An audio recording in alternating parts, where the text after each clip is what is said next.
Welcome to your house. Welcome. So tell me, who are you? What do you do?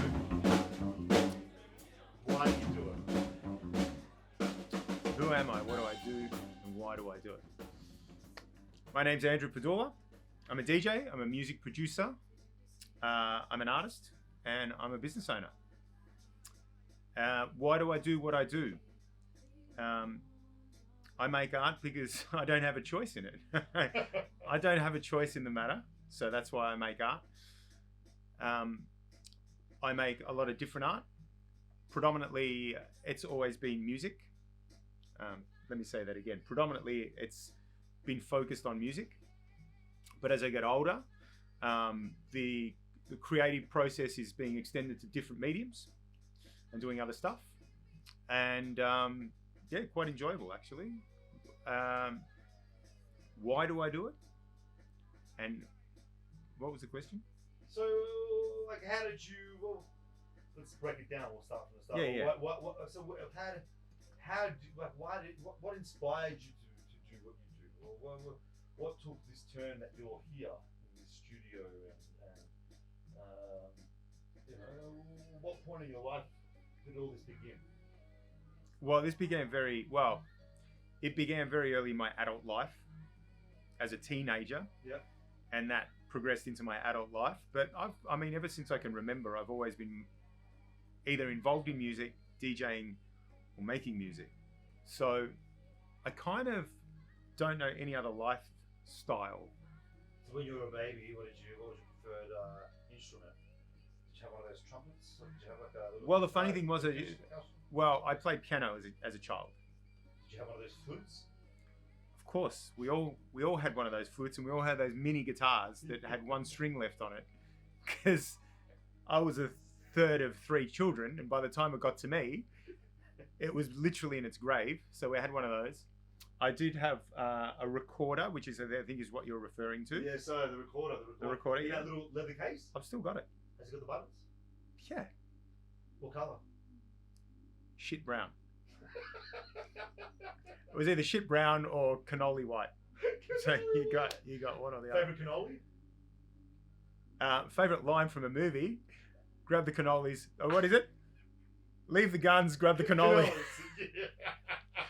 Leave the guns, grab the cannoli. Love that. Favorite line in a movie. Favorite cannoli? Ricotta, man. Sicilian. Yeah. So do you think so? Your background's Sicilian? Well, my parents are originally from Italy. Yeah. So mum's Sicilian and dad's also from the south. Uh-huh. But yeah. And they have musical backgrounds? No. None. So what drew you to music? I think it was more a love for dance music at a young age. When I was young, dance music was predominantly underground still. To a point where, actually, when I was 18, we started to see dance music grow. What am I trying to say here? Yeah, so when I was 18, we started to see dance music becoming more mainstream. And I think the love of electronic music, the love of underground music, for 3 or 4 years before that, and then seeing that become mainstream, it was almost I was seeing the thing that I love being validated, which was a good thing. It was always a good thing. But I love DJing. I love the culture. I love going out and buying records. I've been doing that since I was 14. I remember I bought my first record when I was probably about 13. So where at? First record I ever bought was at Brash's.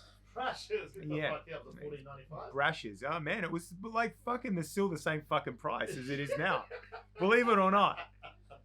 Man, they've always kept their fucking prices tight, these guys, man. Always. But respect to that. What was your first record? My first record was I'm pretty sure it was NWA. Nice. nice. Pretty sure. I've got to tell you something. Sure. My first ever cassette tape that was given to me. Yeah. Was NWA. There you go. And my dad threw it out. No shit. Yeah. He's like, "Well, you listen to this black music, Yeah, huh?" yeah. There you go. Especially with the big fucking exclusive thing, a bunch There you of go. black dudes standing on it. Yeah. Straight in the bin. And then he put a fucking broomstick behind you. Yeah, the NWA was my first one. I didn't have a record player. I just liked the fact that I was drawn to it. I loved records. I've always loved records. I've got a lot of records. How many records you got? Probably in excess of 10,000. Jesus. Yeah, there was a period where that was the medium where I was using. Cool. Yeah, So that's what I was using as a DJ, and every week you'd go out and I've been playing for almost 30 years now, and so you'd go out and you'd buy 10, 15 records sometimes a week. I was lucky enough that I was in the position to be able to do that. So you amass them pretty quickly. Yeah. And then, you kind of get other people's collections and you acquire stuff. through means. Just, you acquire collections. But yeah, so records always kind of had that. I love records. And the funny thing is that for a long time, so I played records in clubs for a good 10, 12 years. And then obviously that transitioned into digital music. So starting out with CDs, so CDJs, so you start playing CDs, and then that again transitioned into, more digital music, but USBs. And only recently have I started playing on vinyl again and buying vinyl. Believe it or not, like it's the first time in years where I've always bought vinyl. I bought vinyl that I don't necessarily play in clubs, but I enjoy listening to. I enjoy listening to most of my music on vinyl, but I'm actually buying a lot of music that I'm playing now in clubs on vinyl. It's great. It feels right again. So the whole circle's come back around. Yeah, and it's nice because you go out there with 80 or 100 records and you got to make do with that, as opposed to having infinite number of songs and just not knowing what you're going to do, and always kind of, and the problem I find with having too many songs is that you rely on what you know, and so you get stuck in this little pocket of music, whereas records are a very visual medium. You can see things in the box, like the spine of a record. I know what it is, and that automatically just jolts my memory, and it helps me create my sets in a very different way. It's a very different way. It's way more enjoyable, way more spontaneous. I love that shit. That's for me, that the art form is in that. The art form's in that. The other stuff is more of a performance or a job. Yeah. Nuance. It's all nuance.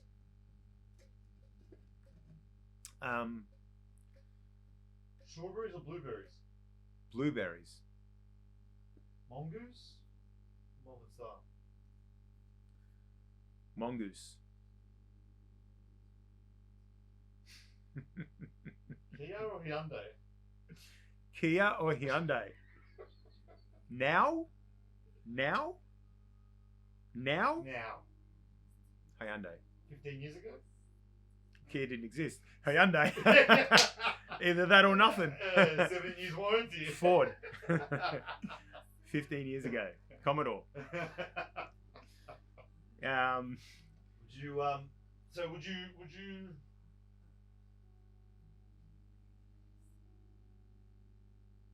you say you're a religious man or a spiritual man, or? I'm a very spiritual man. I wouldn't say I'm religious at all. Okay. Yeah. I those two things are very different to me. Okay. How so? Religion is organized spirituality. That's the way I see it anyway. Okay. Well, I mean, it comes from, its roots lie in spirituality. And then it's developed into, I guess, the business of spirituality. Yeah. It's a shop front, man. You can walk in, you can buy shit. Oh yeah, of course. Like anything is a shop front. So beyond catering and being a performer, to people on the weekends, a week nowadays in Melbourne. What are you doing from the creative point of view to be played at nightclubs? How long have you been doing something with the production side of things? Okay, so there's a few things that make up the ecosystem of me as an artist. Yep. One is the DJing. That's obviously that's the pointy end of it. That's the performance. Mm-hmm. If I'm not performing something live, it's usually through the means of DJing. But I'm making music. My journey with making music is, and everyone's is very different. Making music for me is very personal, and it's been very how do I say this? Making music has been a journey into myself. It's an inward thing Okay. for me, and that's taken a long time for me to understand that, acknowledge it, and then feel comfortable with that. Okay. I mean, it sounds cliche, right? Art should reflect the artist. Yeah. It should reflect the emotions of the artist. But in this day and age, sometimes, a lot of the time, art reflects the culture or the narrative or what's cool, which is fine, but then you're getting a lot of the same thing. So if art was to really represent the individual, then every piece of art would be completely unique to that person, as everyone is completely unique. 100%. So understanding that, and then having to kind of crawl through the sludge of developing my art form that is reflective of me, that's been a big thing. And it's something that's taken me quite a long time to do. And it's been an incredible journey, I've got to admit. But my music, like making music for me, doesn't happen unless there's something that I want to say. Okay. There's something I want to say, there's something I want to convey, there's something I want to share, and that is then uniquely mine. And so for me, I don't do this as a day job, make music. I do that when I feel like I need to make the music. At the moment, I am in the process of making that music and telling a story through that music, which is really exciting.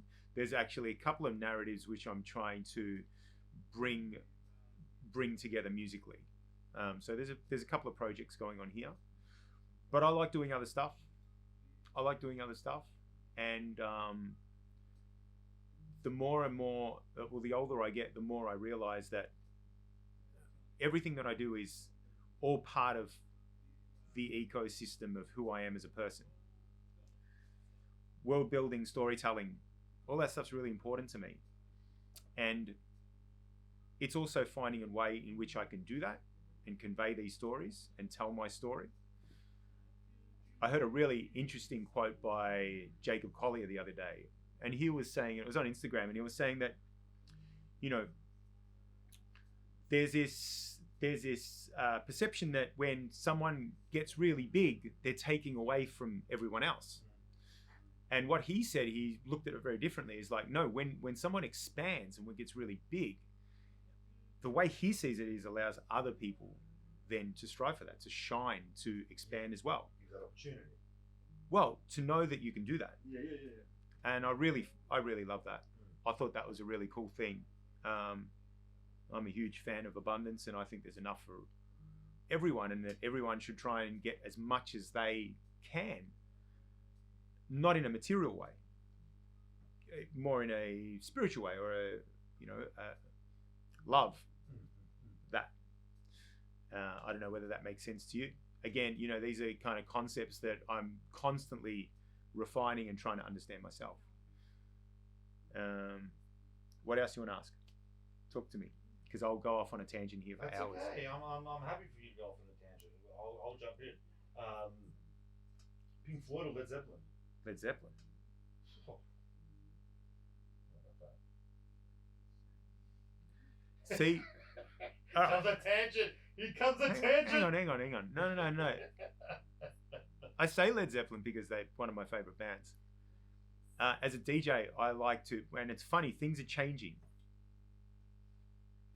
Things are changing as a DJ. So when I first started DJing, I was a stomper. Oh yeah. I just wanted people to stomp. Now the older I get, the more I just want them to move. Yeah, flow. So it's still Led Zeppelin, but not as far as it used to be. Not by that long stretch that it used to be. Yeah. They both made some really incredible things. They both made incredible music. Both English, which is there's something to be said about that English rock and roll. But Jesus, just I mean, like. Well, I think both of their influences run deep from the South and the States. And Buddy Guy, Well, there's a funny story on that. One of my favorite people in history is a guy called Alan Lomax. I don't know whether you know. I think I've told you the story about Alan Lomax. Alan Lomax was maybe a music writer, but he used to work for the Library of Congress in the States.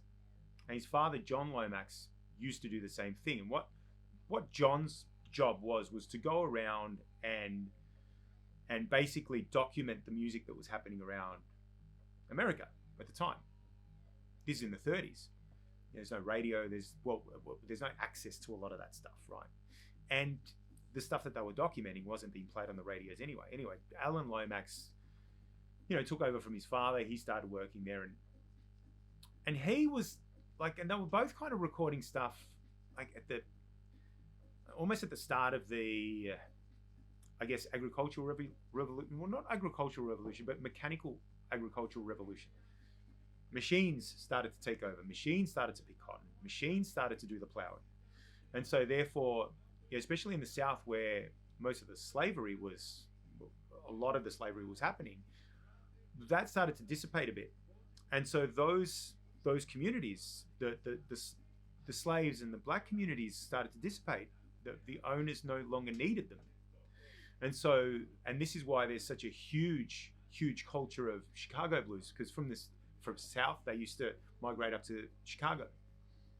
But his job was to document all that stuff. And he realized that, man, there was this whole body of music, this whole culture, this whole thing that was going on, that if no one captured that, that'd be lost. It was quite well known that before Buddy Guy had gone to London to perform, no one in the States knew him. But in London, he had Robert Plant, Mick Jagger, Eric Clapton to come and see him. I think you're talking about Muddy Waters. Am I? Yes, you're talking about Muddy Waters. I was talking about Buddy Guy. No, you're talking about Muddy Waters, and now let me go back to the story about Alan Lomax. Alan Lomax was the man that discovered Muddy Waters. Okay. Alan Lomax put Muddy Waters' music onto acetate. Okay. He recorded him. Yeah. He recorded guys like Lead Belly. The story about Lead Belly was Muddy Waters was tipped off that there was this guy who was an incredible blues guitarist and songwriter and singer, and he was in jail. He'd been put into jail for like stealing bread. Yeah. And honestly, had it not been for someone like Alan Lomax was a white man. He went in.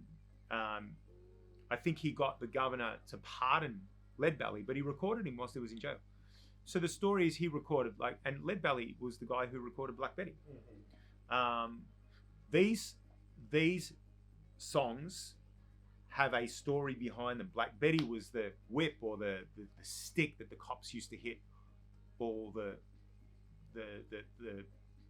owners would hit the slaves with, or the cops would hit the inmates with, the black ones. And so these stories are really important stories, and he was able to preserve these stories, document them. Now going back to what you said, so he'd record all these, like I said, Muddy Waters, Son House, all these guys, and he'd put this on acetate, and those records would then be shipped to the UK. And this is where you're right. So what would happen was, as these records would be documented, and it was even some time afterwards, but they'd find their way to the UK. And guys like Mick Jagger, guys like Keith Richards, guys like Eric Clapton were there waiting for these records, and they never heard this music before. So to a degree, he's almost the most influential, one of the most influential people in modern day music. As a result of those records, the blues gets exposed to the UK. As a result of that, the British explosion, the Beatles, all that happens. And so without this guy,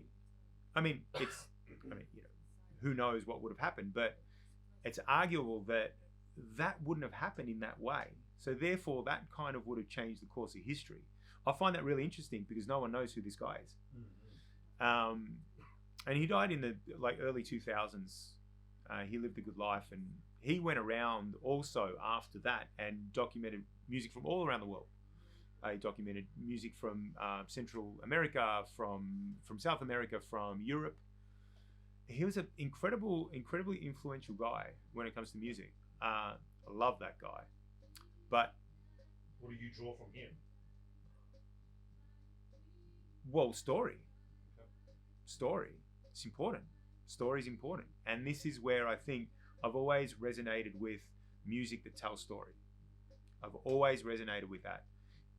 You can't pull the wool over my eyes with that shit. If you're telling a real, honest story, that will always come through. That will always come through with me. And that's how I listen to records. That's how I choose the music that I listen to. That's how I buy records. And you can tell. It's like mainstream music is a carbon copy of everything else that's going on around it. And there might be like a slight differentiation between each song, but essentially it's the same thing. I mean, you can, I'm not saying mainstream music now. It's like always happened. You had jump blues, for example. There was, when Little Richard was around, there was a formula. It was 2.5 minutes, man, or it didn't get played on radio. And during the bridge, or during the solo bit, there was a sax solo going on, and like it was always the same thing. And if you listen to all those 45s from that era, but it's similar. It's always been happening. With that said, I really like that music, even though it was mainstream. But I really like that music because it wasn't mainstream. It was formula driven, but it wasn't mainstream. Little Richard is a motherfucker. Love him. Funny thing about Little Richard was, who his guitarist was? It's a gentleman by the name of Jimi Hendrix was his guitarist at a very young age. And there's always this story with Little Richard. He always tells it. He claims ownership of Jimi Hendrix. Discovered Jimi Hendrix. He's my boy. But he always claimed that he'd be an incredible guitarist, and he was. You know the story of him, Hendrix going to the UK. To the UK, and Clapton asked him to come on stage. Well, the management asked him to come up on stage with Clapton, and Hendrix took the show, and Clapton told him he'll never fucking play with him ever again. Yeah. Well, they were that. It turned out to be he didn't respect who he was on stage with. My favorite story with Hendrix was just after he did a show. This was in the UK, and just after Sgt. Pepper was released. It was literally a day after Sgt. Pepper was released. He had this show, and someone told him on the day of the show, whilst they were in the dressing room, the Beatles are here. So John and Paul were there. I think the whole band was there. And he had heard, and Sgt. Pepper blew his mind when he heard it the day before. And he said to the band, he's like, we're going to perform this. And it's on YouTube. You can hear it. But he performed that song so incredibly well. And the Beatles were blown away by it. And they were just like, how did this guy learn this track? He listened to it once. Like, I mean, he was that kind of dude. And it's actually a really fucking awesome version of that song. But yeah, you don't get them like you used to. No, you don't. No, you don't. No, you don't. Oh, you do now and then. You do now and then. I think Jacob Collier is an amazing musician. He's an amazing musician. He's generational. I think Jack White's generational. Some people are going to get offended that I've got the Black Keys up there. I've got a friend of mine who there's always a debate: Black Keys or Jack White. I'm sticking to Jack White. I think I love the Black Keys, but I think the Jack White's got more impact. I love Jack White. Yeah, there's an impact. I love the Black Keys too, but I love Jack White. Jack White's got the edge. It's got something. There's something a there. bit more juice. Yeah. Bit more juice. There is. Yeah. He's got a lot of shit going on as well, and he helps a lot of artists. Not that they don't. What's his name? Black Keys again? Are they brothers? No. No? What's his name? Hang on. Fuck, I can't believe I've drawn a blank. Dan Auerbach. So Dan, yeah. So the debate is between Jack White and Dan Auerbach. Jack White, Dan Auerbach. You're choosing Jack White. Yes. I'm choosing Jack White too. So I've got debates going on with friends. They one or the other. They're both similar. It's just just Jack White's just got the juice, man. What's the guy's name from Gorillaz? Damon Albarn. All that. Damon. Yeah. From Blur as well. Your Yeah. vibe? Love him. Artistically, I love him. Yeah, absolutely. David Byrne, I love. I love it. I love the people that. I love when people love music. I love when musicians. You can tell musicians that love music, that buy records, that listen to music from Africa, that listen to music from the Middle East, that listen to music from everywhere around the world, not just influenced by pop music or Western music. Of course. Like you can just tell. It's just like you can tell. It's incredible when you hear those, when you hear the production of that stuff. Damon Albarn is a white guy from the UK. But it's like music has a way of degentrifying things. It has a way of bringing you back to cultures and heritage and story. It's got a way of doing that. That's why I love music. Do you think what's your stance on what Melbourne and Australia has to offer in terms of music? I think we've gone through a stage where 70s and 80s we were a big, and 90s, even up until mid 90s we were a big, city that prided ourselves on live music, and a lot of bands came out of Melbourne and Australia in general. Some of the biggest bands are from here, worldwide. Sure. That's not the case anymore, and is that because of culturally we don't have that? Music evolves, man. Okay. Music evolves, culture evolves, scenes evolve, and that's you've got to ride the wave. Yeah, I'm a DJ, so my job. I mean, in a basic form, is to listen to music, to like it, and then to play it to other people because I think it's good. Mm-hmm. And so I'm always, I've always got my ear to the ground in regards to what music is fresh and what music I want to champion and push. I think the Melbourne music scene and the Australian music scene has always been real strong. Like it's always real strong. Well, now we've got 25 million people? 26 million people? Well, we'll go back 15, 20 years ago. Let's say that at the millennium. What did we have? 17? 18? Go back to when AC/DC was around. Go back to when In Excess was around. what was our population in the 90s? Probably the same, 16 mil. We've got amazing bands. We've got, Kevin Parker, we've got Tame Impala, we've got, but there's just so many. There's so many. Like it's infinite. Per capita, I think we do pretty damn well here. Is live music dead? Fuck no. It's not dead.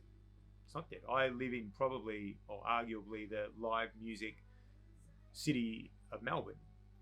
I live in the inner north of Brunswick. So, there's a lot of live music going on. I understand what you're saying. I think the focus, especially over the last 20 years, has turned to nightclubs and electronic music. And it's just because of ease. And because of the growth of the music style. Yeah. And the culture. And the dance music culture. Yeah. Dude, you put a couple of turntables in, you put a mixer, you get a DJ to play all night. But also in terms of production. Yeah, it's you don't need to be. Things. You don't need to be. Everything feeds everything else. You don't need to be in a band to be able to play music. Well, you don't need to be a musician to make music anymore. That's right. So if you look at that, if you look at it from that perspective, even up to the late 90s, you needed to be a musician to make music. You needed to have some musical competency to make music. You couldn't just make music. Well, you can make sounds, but experimental music was more of a genre than an ethos. Well, yeah, yes and no. Like, don't hold me to that. But experimental music has always been around. But musicianship. I think that's been the biggest difference in the last 20 years. In that, with the advancements in technology and the way you make music, Pro Tools and digital workstations, anyone can make music. Anyone can make music.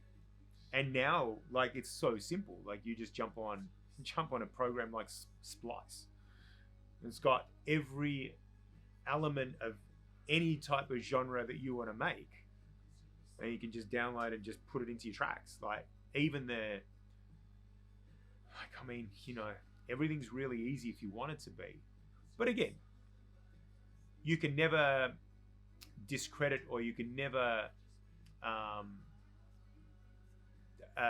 diminish the power of music that's made by real musicians. You just can't. There's an expression in that. It's like you're more versed in a language. You can articulate more. You can describe things more clearly, deeply. So I love music back then. I love music now. I think Australia is incredible. There are a lot of my favourite producers are Australian. I think right now there's an explosion, especially in Melbourne. So Melbourne's kind of like, Melbourne's really driven around. I've spent a lot of time in Sydney this year, and there is a huge difference between Melbourne and Sydney as far as music goes. Sydney surprises the shit out of me. I really, really align with what's going on in Sydney as much as I align with Melbourne. I really love what's going on there. But that's more kind of directed, that's more focused on electronic music. Yeah, clubs, electronic music producers, DJs. I love what's happening over there. It's almost like what was happening in Melbourne 20 years ago. A bit of avant-garde going on over there. But it's just fresh. Yeah. It's just like, it's more driven that way. It's set up for that culture. Whereas Melbourne's more like, it's like drenched in the soul, funk, jazz, cultures of music, styles of music. And so you got a lot more live music here. You got a lot more of that soul funk thing going on, the jazz thing going on, the world thing going on. It's kind of attracting, a lot of that. But also there's a deep, and always will be, a deep ingrained rock and roll scene as well. There always will be. There's always someone belting out a psychedelic rock track somewhere, or a hard rock track, or or an emo track. But we don't want to talk about that. I've tried, man. I've tried. One of my good mates. Where's my razor blade? Yeah. Go up, not across. One of my mates. No. Look, to all you emos, man. It's all love, man. It's all love. One of my good mates, Stewie, he's a fantastic producer and produces a lot of emo, and I don't even know the genres, to be quite honest, but he's incredible at it, and I appreciate it for what it is. I've tried. I think the thing is with me, there's one thing that always draws me to music. The first thing that always draws me to music is rhythm and funk. Rhythm and funk. And the funk, well, it's the funk. It's the funk. And when you're taking the funk out of music, like, it's just hard for me to listen to, because it's always about, I love that. You know, it moves me. It's a personal thing. But yeah. Bootsy, man. Tell you the story about Bootsy Collins? Nah, go on. There's a story, apparently. A journalist from Rolling Stone magazine wanted to interview him. A story about him. He either released something or they was talking about his life or whatever. It was not too many years back either. And he rings up Bootsy. Bootsy's got a ranch in the middle of fucking nowhere, right? In the States. And he's like, right, we're going to do this. Yep, I'm coming down tomorrow. We're doing this thing. Great. I'll see you here. Yeah. Okay, baby. I'll see you there.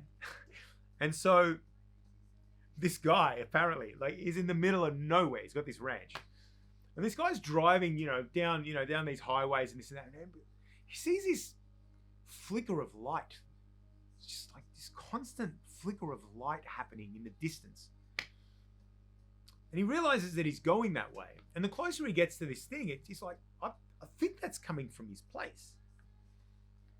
Sorry, I've got it. Let me go back on that story. The story is that Bootsy didn't know when this guy was going to come. He just said, come when you want. Sorry. There was never a date organized. And so this would have been a random day. You're not expecting him to come. Just random day. And so this guy's driving towards him and he sees this light, this flickering light all of a sudden. And as he's getting closer, it's getting brighter and brighter. And he realizes that when he rocks up to Bootsy's door, it's fucking hot as fuck. Like, it's in the middle of the desert. The sun is reflecting off Bootsy's disco ball onesie as he's playing his bass on his veranda.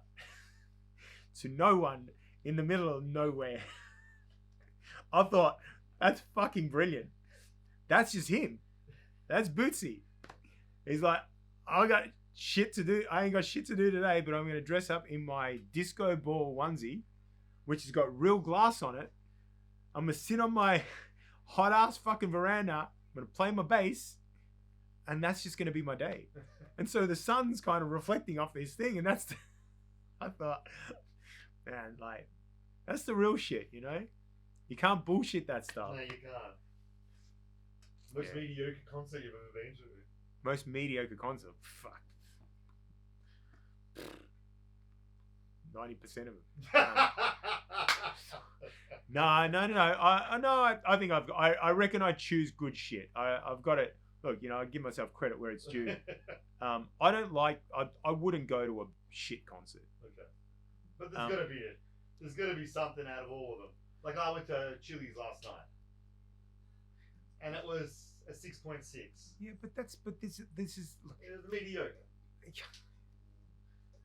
But that comes down to, if it was let me tell you, if it was an intimate concert with a couple of hundred people, it would have been brilliant.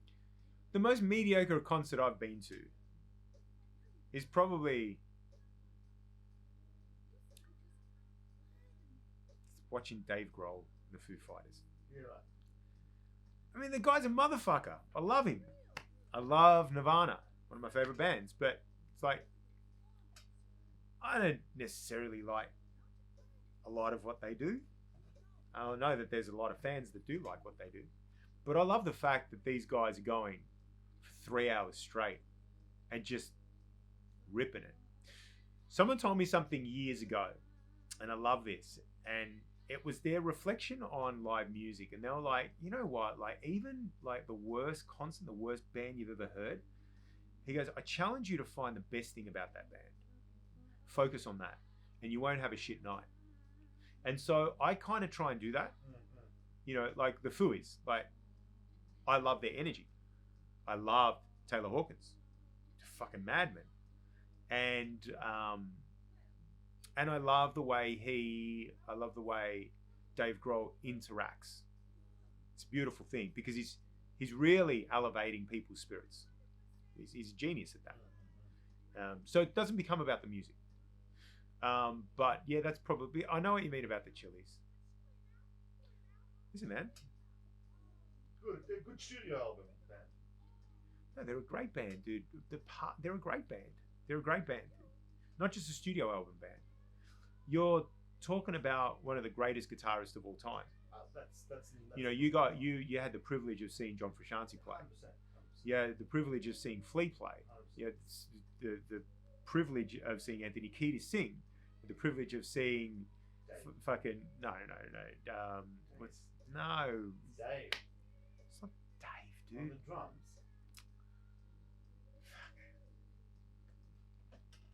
It's not Dave.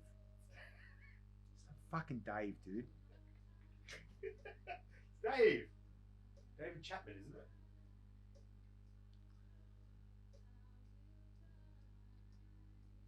I can't believe I. Falling down. I'm saying Dave. What do you reckon, Dave? I reckon Dave. Dave. It's got Dave. Chad Smith. Dave Smith. Chad Smith. Dave. Chad. He looks like a bit of a Chad. Looks like Will Ferrell. He does look like a Looks identical for Will Identical, Ferrell. yeah, Have you seen when they did the Late Show thing, the drum off? Yes, I did too. Yeah. Yes. So you got as parts of the whole, they're incredible, and as a whole, they're incredible. I've got one of my mates, Shane. I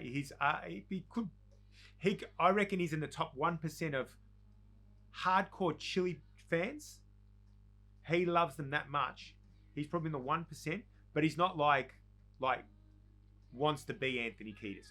He's a cool guy. He's just into them. He loves it. You know, he's got a couple of tats. Like, he literally went and saw them.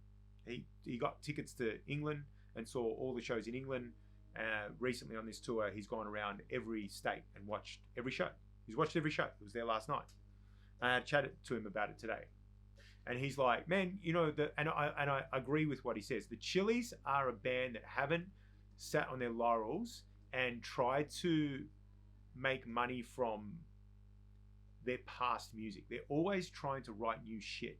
And they've got a great creative process that they apply when they're making music. They go into a studio and they jam, and that's how they write. They don't, you know, fucking sit down and, you know, reflect on shit that they recorded on their phones and ideas and stuff. It's like they jam, man. It's like, it's a creative process together, and it's whatever's coming together that becomes the music. And that's the way you write music. You jam. And so, you know, whereas, like, you know, you look at bands that are the same ilk as them, same era. Guns N' Roses, Bon Jovi. I mean, has Bon Jovi done anything notable in the last, I don't know, ever? No. Besides Slippery When Wet. Like, I mean, you know, like, there's some great songs. Like, Slippery When Wet was an amazing fucking album. And there's great stuff. Even the Boss. But no, I don't put him in the same thing. Nah. I don't, but yeah. No, I love him. He's a great songwriter. But I don't listen to his stuff. I think his hits are great. But I don't know enough about him. I can't talk about him. I just don't know. But the Chili's, man, are always pushing. They're always pushing. They're always trying to write new shit. They're not trying to draw from the past wells. Yeah. You know, so I respect that about him. And John Frusciante, go into him as an artist. Go into Flea as an artist. I mean, all these guys have got side bands and side projects, and they're doing so much different, diverse shit. Yeah. I've got to fucking respect the shit out of that, man. Like, John Frusciante's making fucking drum and bass. He's making fucking the craziest shit. Experimental stuff. He's like, his wife's a DJ. He's fucking loves disco, loves synthesizers. Like, there's all this kind of world behind him as well, which I fucking love. Again, it's like, I'm always drawn to the musicians, to the people who are in love with music. I'm always into that. I love music. I love that thing. I can tell if you don't love music. I can tell if you love a genre, or you love like the culture of that thing, what's going on with that thing. You know, there's a lot of people who go to techno parties. Why do they go to techno parties? They want to dress up. They want to go to a bush doof. Why? They don't give a fuck about DJs. Half of them. But they want to be in that environment. They want to dress up. They want to go with their friends. They want to camp. You know, they want to fucking get fucked up, take mushies, take acid. You know, they want to do all that stuff. It's the experience. Whereas when I go to a thing, it's because of the music. It's literally because of the music. What's happening around, the environment that's happening around that is a bonus. And if I align with that and I'm into that, then that's fucking great. It's a great night to be had. But yeah, I try to steer away from mediocre. I try to. And I usually find that anything that's big, I respect it, man. I respect it. But why would I want to go to a fucking Pink concert? I get it. I know people into that. I love it. But I couldn't think of anything worse, dude. I could not think of anything worse. I'd rather go to the fucking Tote and listen to, you know, the fuckwits. You know? So what's if you had one opportunity, if I could give you a free ticket to a concert, who would it be to? As in like dead or alive, past, present, or now? Past, present, your computer. So we just got Steve Jobs making an entry. Yeah, if I was to give you one ticket to present artist. To present artist. Yes. Who would it be? Past is, yeah, who would it be? Who would you want to go see? Fuck, who would I want to go and see? Who would I want to go and see? Oh, dude.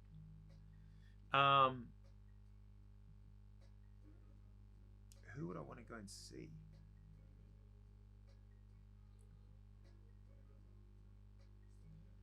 We might be here a while, dude. Oh, look, you know what? I think I'll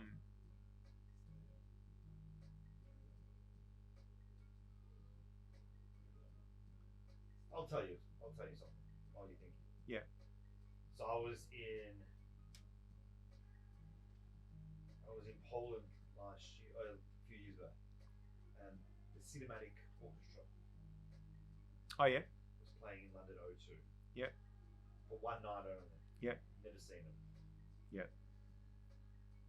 Decided no, that wasn't worth the money to go over there and pay all those euros to fly there, get a hotel room. Yeah. And what happened was I missed out. Yeah.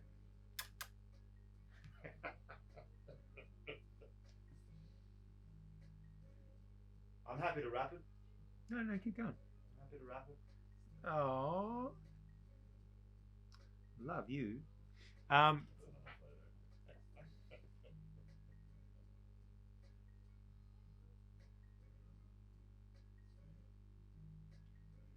tell you what, way to your heart is through tuna, isn't it? Huh? I give you a little bit of tuna. Did you give her tuna? Yeah. No shit. She loves it. She loves the tuna. She loves it. I think. Oh. She wants a hug. Oh no, you don't want a hug here. Come on, you don't want a hug. All right, you don't have that. What do you want? Oh, you want to? Maybe you can smell the tuna on my hand. She just wants hugs, I reckon. As in, like, just sitting hugs. Okay, yeah, I can do that. From where you are. Come on. Neely, what are you doing? What's wrong? To answer your question, one ticket right now, I'd want to go and listen to You don't know. someone I've never heard of before, because that's the one. Okay. That's the thing that's going to excite me the most. I'll be honest with you. That's the thing that excites me the most. Something important with music. I've realized as a DJ, there's two kinds of people. Yeah, there's two kinds of people. Well, there's a lot more than two kinds of people, but from this perspective, there's a player, there's a creator. Yeah? And that realization came to me. It wasn't my own realization. It was something that was handed down to me by Tarek. Tarek. He explained this concept to me, and I love it. And ever since, it's made so much sense to me to navigate music and people and artists through this evaluation. Two kinds: creators, players. Players just want to be part of it. They just want to play. They just want to be involved. And it's usually those players. The players are mainstream, big artists who, to become a big artist, you need to be a big personality. And so it's drawing from that, being a player, being able to work with people, to be able to collaborate with people, not just on an art level, but on a more a life level. Now, I've got the disclaimer is neither one of these are wrong or right. There's just two types of people, and you can use both of these to your advantage. And there's a creator. Now, the creator is the constant pursuit of creating something different. The creator doesn't care about being involved. The creator doesn't care about the limelight, the money, the fame, maybe a little bit, but doesn't care. The main prerogative of the creator is to create through their soul. It is a life journey. And so you'd always find that there's a depth in the creator.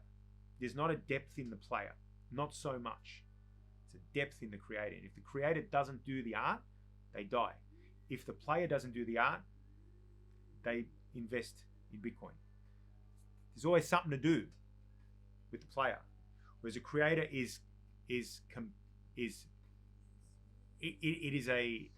a blessing and a curse. You make it work for you, it's the ultimate blessing because you just are constantly creating. You know, your Tom Waits, your Nick Caves, your Warren Ellis's, your everyone. It's creators, pure, it's soulful connection to their art. Nina Simone, or you can see it, you can feel it, you can listen to their shit, or you can see their art, or watch their films, and you just go, I get this guy, or I get this person, I understand, like I can feel it, what they're going through. Whereas the player, you know, the player is take it or leave it. Players usually make more money though. Yeah, but the game had to work. Well, there's a depth. There's a depth in the creator. So going back to what I was going to say, is that as a DJ, you realize very quickly when you're on the dance floor whether you got creators on the dance floor or whether you got players on the dance floor. You got players on the dance floor, you need to play music that they know. You got creators on the dance floor, you can take them on a journey with shit that they don't know. I've very